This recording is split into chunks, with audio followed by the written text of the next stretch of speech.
ఈ బనానా చిప్స్ని తయారు చేసుకోవడానికి బాగా పచ్చిగా ఉన్న 3 అరటికాయలను తీసుకొని బనానాని ఒకవైపు కట్ చేసి గ్రీన్ లేయర్ పైన ఘాటు పెట్టి ఇలా లాగారంటే చాలా ఈజీగా వచ్చేస్తుందండి.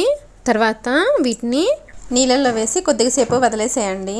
తర్వాత ఒక బౌల్లో 1 స్పూన్ పసుపు, 1 టేబుల్ స్పూన్ ఉప్పు, 1/2 కప్పు నీళ్ళని కలిపి పక్కన ఉంచండి.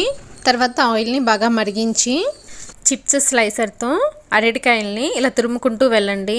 ఒక్కొక్క స్లైసు నూనెలో పడి పర్ఫెక్ట్గా వేగుతాయి. ఈ చిప్స్ని ట్రెడిషనల్గా కొబ్బరి నూనెతో ఫ్రై చేస్తారండి. నేను ఇక్కడ పీనట్ ఆయిల్తో ఫ్రై చేశాను. అలవాటు ఉంటే కొబ్బరి నూనెతో కూడా చిప్స్ని ఫ్రై చేసుకోవచ్చు. చిప్స్ని తురుముకున్న తర్వాత హై ఫ్లేమ్ పైన వేపుకోండి. తర్వాత ఈ నూనెలో మనం కలిపి పెట్టిన పసుపు మిశ్రమాన్ని 1 టేబుల్ స్పూన్ వరకు వేసుకోండి. చిప్స్ బాగా వేగి నూనెలో బుడగలు తగ్గిన తర్వాత చిప్స్ని ఆయిల్ నుండి తీసి ఒక ప్లేట్లో వేసుకొని ఏదైనా ఎయిర్ టైట్ కంటైనర్లో స్టోర్ చేసుకోవడమేనండి. Thanks for watching.